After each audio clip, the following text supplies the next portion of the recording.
In this video, I wanted to provide you with a possible fix or repair solution if you have a set of winder stairs where the tread dies into a corner like this when it is supposed to have a 6-inch minimum at the wall. It's not supposed to die into a point. Years ago, this was okay. This is no longer a approved method for building stairs. So if you have a stairway, an existing stairway, and there's some type of a problem to where maybe you're not going to get homeowners insurance or something unless it's fixed, then this idea might help. But I doubt it. When I say that the idea might work, it all hinges on the width of the stairway. If the stairway isn't wide enough, you're not going to be able to use this idea. Now, this idea was inspired by a video I recently watched where the stairway was built like this, and then they went ahead and built a column in the center, and that column provided them with what looks like at least the 6-inch minimum. And of course, here's an example of the column I would be referring to. And the 6 inches down at the bottom, this is a minimum distance required. I will put a link here if you're looking for more information about that building code and possible reference numbers. So let's go ahead and look at the floor plan.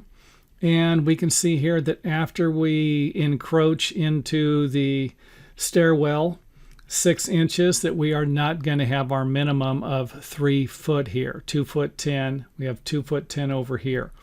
This will not work on this particular stairway. And here's a stairway where we are 3'4" wide. So it is, that would be 40 inches. This is 40 inches wide. We come in 6 inches. We're not going to have enough room. So like I said, this is a possible solution, or an idea that give you an idea for if you are going to design a set of stairs like this in the future, that a regular 2x4 or 2x6 wall probably isn't going to cut it. Not going to be able to build a set of stairs like this and get your 6-inch minimum requirement by just putting a regular framed dividing wall. You're probably going to need a couple of walls. So again, the 6 inches down here, going to have to come out 6 inches. The distance between the walls or between the guardrails or your hand railing, not your hand railing, but your guardrails will need to be 36 inches. Again, you'll need to check with your local building department officials to verify this information. And if that column doesn't do it for you, you could always redesign it, make it a little wider. Something like this might look a little better. And of course, you could always make it a full-length wall. You don't need a column. So this right here, like I said, if anything, you get out of it. If it's a possible repair solution, great. If not, this should provide you with a few ideas for designing this type of stairway.